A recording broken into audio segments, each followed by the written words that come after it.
Welcome back to GDT Tech Reviews. In this video we are going to do a detailed review and pick the top 5 best AV receivers 2022.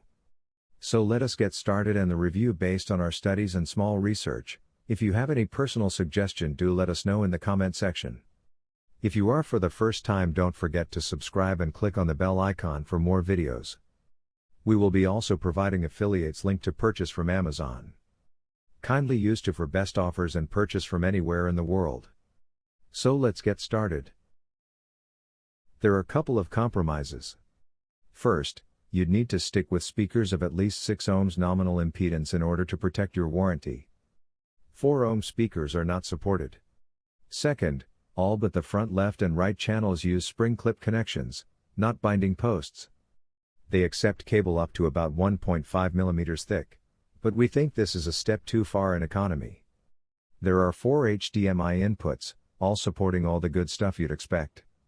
According to the specs, Sony rarely skimps on specifications. They support up to 4K and UHD at up to 60 Hz, HDR10, hybrid log gamma and Dolby Vision, 3D, deep color, the BT.2020 color space, and the all-important HDCP 2.2 copy protection system. There's a single HDMI output. There are no analog video connections of any kind, but 4 stereo analog audio inputs, as well as 1 coaxial and 1 optical digital audio. Much of the music was from an Audio-Technica at LP120XBT USB turntable. And, no, we didn't use the Bluetooth connectivity on this turntable, although we suppose we could have. We switched off the turntable's internal preamp and used the Marantz receiver's phono inputs. And, of course, we chose the pure direct sound mode for this listening. So let's cover that first. In short, the results were impressive. We pulled out an ancient pressing of Emerson, Lake and Palmer's pictures at an exhibition. Palmer's drumming was delivered with a slightly slack-skinned reality that almost had us there. Bass was strong and controlled. Remember, since we were in pure direct mode, the subwoofer was not being used at all, nor was any EQ being applied. There was even just a touch of rumble reproduced, and not from the turntable. It seems to have been impressed into the recording. Network music was delivered with impressive clarity, whether streamed using the receiver's Tidal functionality, or using the HeyS app to send music from our NAS drive. Lately we've been taken with something even older than ELP, Nina Simone's inaugural LP from the late 1950s, Little Girl Blue. In remastered stereo form streamed from Tidal, it was as though a portal had been opened up between our Australian office and a recording studio in 1959 America.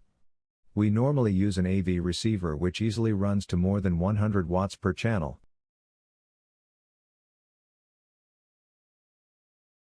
Design-wise, this AVC is unapologetically brutalist, with its sharp lines and squared-off corners, but we can live with that.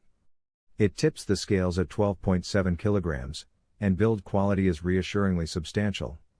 Available in either black or silver, the chassis is a dual-layer design, a key difference from the cheaper AVC 3700H.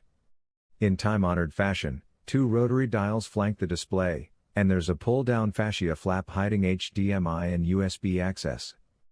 The X4700H generously offers 8 HDMI inputs, one of which is 8K capable, with 3 HDMI outputs. That means you could manage a projector and screen in one room, and still have the option to feed video to a second room. There's support for Dolby Vision, HDR10+, HDR10 and HLG alongside 4:4:4 pure color subsampling and BT.2020 pass-through. There's also eARC, Enhanced Audio Return Channel, a phono input for vinyl enthusiasts, 2 component video inputs, a selection of analog audio and video connections, plus 2 independent subwoofer outputs. The feature set of the AVC X4700H is forward-facing. We know that because there's an HDMI input explicitly labeled 8K, complete with corresponding input on the remote control. Of course, the true value of this lone fat HDMI pipe is that it's also able to handle 4K at 120 FPS, which is the optimum video output of the Sony PS5 and Xbox Series X.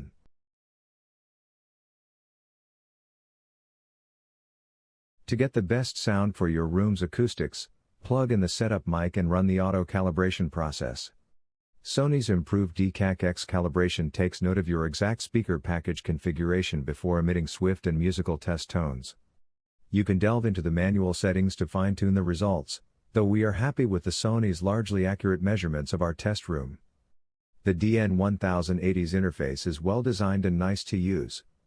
Helpful menus guide you through the setup process, as well as the new Phantom surround back and speaker relocation features. The first option adds in virtual surround rear speakers if you only have a 5.1 package, and the second one corrects the positioning of your speakers if your room won't allow for best place speaker placement.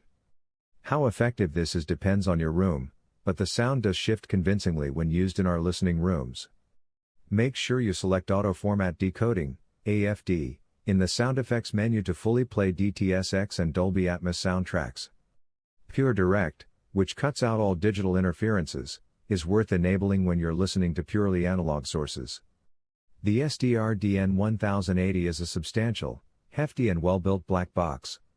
The front panel features a handful of shortcut buttons, volume and input dials that work smoothly, and a simplified display that you can read at a glance. It's a fuss-free, easy-to-use amp. All the interesting stuff happens under the hood. Sony has used high-quality components and advanced technology derived from its premium custom-install S range of receivers in designing the SDR DN1080. Not only can it play Dolby Atmos soundtracks up to a 5.1.2 speaker configuration, it also supports the newer DTS-X format.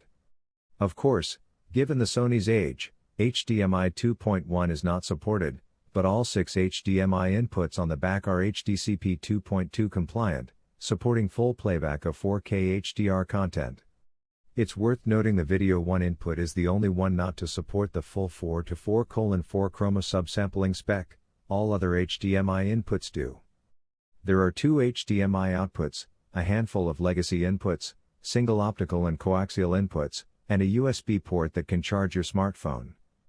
You do get a few more connections on the newer Denon eARC 2600H, 8 HDMI inputs, for starters, and a couple more inputs across the board, but the Sony is hardly lacking in the connectivity area and there are plenty of sockets to plug in your sources.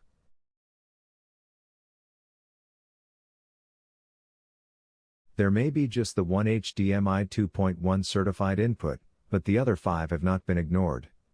They're each compatible with the variable refresh rate, VRR, quick frame transport, QFT, and auto low latency mode, ALLM, lag minimizing technologies to fit with the demands of next generation content.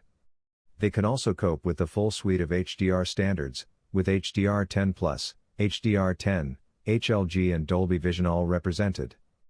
Both of the HDMI outputs are also 2.1 certified, so those lucky enough to have a TV and projector in their system will be able to send 8K at 60 Hz and 4K at 120 Hz out to them both. eARC, Enhanced Audio Return Channel, is supported as well. The AVRX 2700H isn't quite as flush for 3D audio formats as the upper-end models, but the big hitters of Dolby Atmos, Atmos Height Virtualization, DTS-X and DTS Virtual X are all present and correct. Those looking to decode IMAX Enhanced and Auro 3D soundtracks will need to make the step up to the Denon AVRX 3700H or beyond.